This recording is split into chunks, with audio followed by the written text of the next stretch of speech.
ভৰম সৃষ্টি হৈছে আচলতে জুবিন গাৰ্গৰ ক্ষেত্ৰত চৰকাৰখনে কি কৰিবলৈ থাকি গ'ল আমি সকলোৱে ধৈৰ্য ধৰিব লাগিব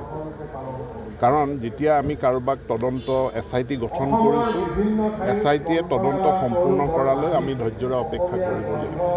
ইয়াৰ উপৰি হাইকোৰ্টৰ এজন জাজৰ দ্বাৰা এখন তদন্ত কমিটি আয়োগো গঠন কৰি দিয়া হৈছে সৌমিত্ৰ শইকীয়াক লৈ জাষ্টিছ সৌমিত্ৰ শইকীয়াক লৈ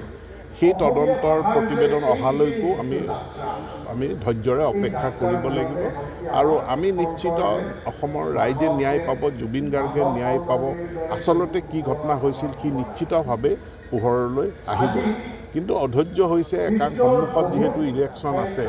গতিকে এইটো খুবেই স্বাভাৱিক 2026ৰ প্ৰথম ভাগত যিহেতু নিৰ্বাচন আছে এতেকে জুবিন গাৰ্গৰ মৃত্যুৰ দুৰ্ভাগ্যজনক মৃত্যুৰ বিষয়টোকো লৈ পেলাই আসামে ৰাজনীতি কৰিব বিচাৰিছে এইটো দুৰ্ভাগ্যজনক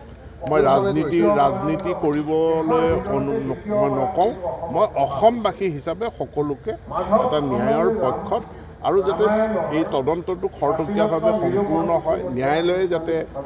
ন্যায় প্ৰদান কৰে খৰতকীয়াভাৱে তাৰ বাবে অসমবাসী হিচাপে সকলোকে থিয় দিবলৈ আহ্বান